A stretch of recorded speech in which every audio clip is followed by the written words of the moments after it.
आज के अगले क्वेश्चन की अगर हम बात करें तो आज का हमारा अगला क्वेश्चन है, हमें सॉल्व करने दिया हुआ है root under 1 minus y square d x is equal to bracket में sine inverse y minus x d Y.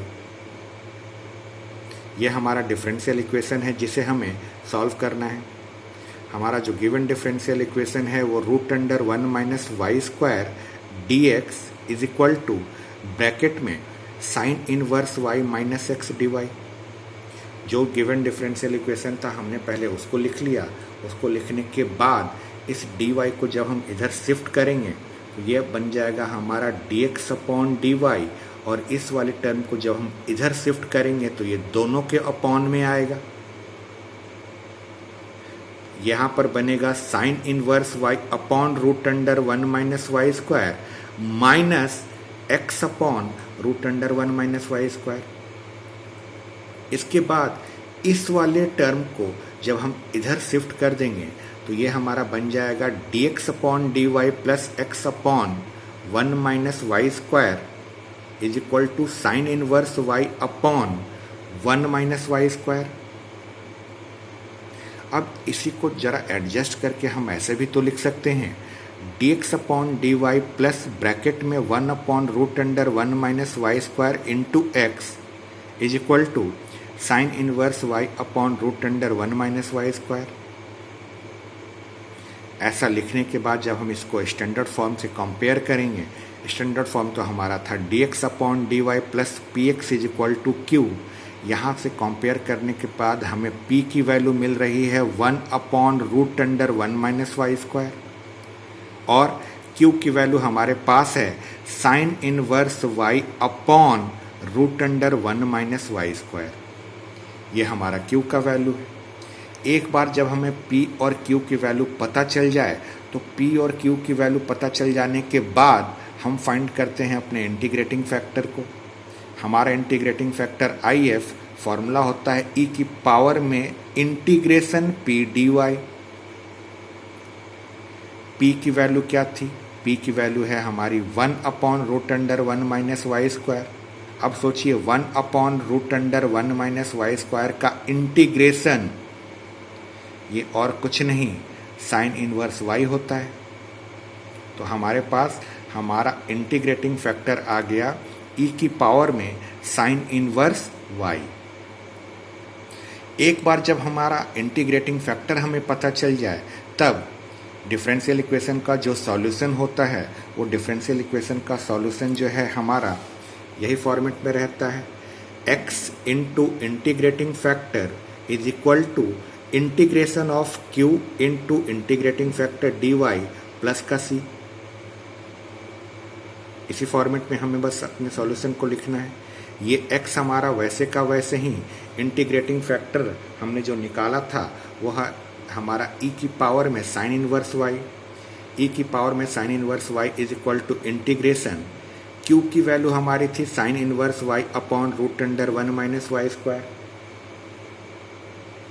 q की वैल्यू हमारी है sine inverse y upon root under 1 minus y square into integrating factor हमारा था e की power sine inverse y और dy plus का c। इसे हम ऐसे लिख लेते हैं x इंटू ई की power sine inverse y is equal to i plus c।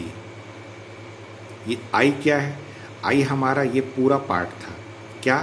i is equal to integration sine inverse y upon root under 1 minus y square into e की power sine inverse y dy।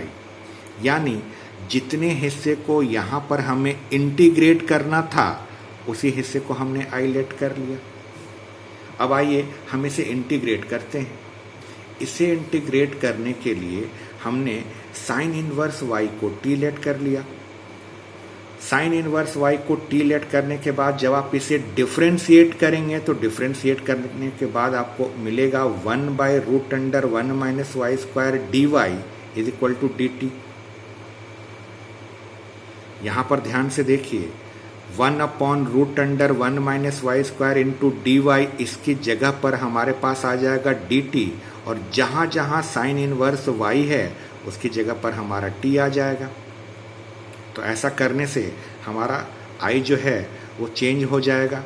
क्या change होगा, यहाँ पर देखिए sign inverse Y, इसकी जगह पर हमने टी लिख दिया और e की पावर साइन इनवर्स y को हमने लिख दिया e की पावर t और 1/√1 माइनस वाई स्क्वायर और dy की जगह पर हमने dt लिख दिया। ये लिखने के बाद जब इसे इंटीग्रेट करने की बारी आएगी तो इंटीग्रेशन बाय पार्ट्स यानी uv के फॉर्मूले से हम इसे इंटीग्रेट करेंगे। आईलेट के फॉर्मूले से आपको पता चलेगा कि t जो है अलजेब्रिक फंक्शन है तो ये हमारा u बनेगा और e की पावर t एक्सपोनेंशियल है तो ये हमारा v बनेगा। हमने फॉर्मूला यूज किया e integration v minus integration u का डिफरेंशिएशन इंटू v का इंटीग्रेशन है। हमने बस इसमें वैल्यू पुट करनी है, इसे इंटीग्रेट करिए।